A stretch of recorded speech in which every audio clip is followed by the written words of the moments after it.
तो अभी हम लोग हैं नेपाल के कैपिटल काठमांडू में, और अभी हम लोग यहाँ जा रहे हैं एक विष्णु भगवान का मंदिर जो कि बहुत ही प्रसिद्ध है यहाँ नेपाल में।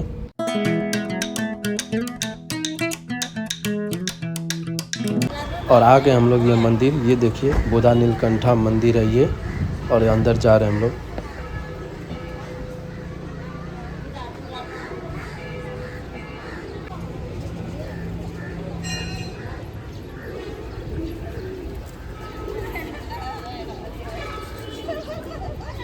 और यहाँ पे देखिए पानी के बीचों बीच विष्णु भगवान लेटे हुए हैं, और ये मूर्ति लगभग 5 मीटर लंबा में है, और ये एक ही पत्थर से बना हुआ है।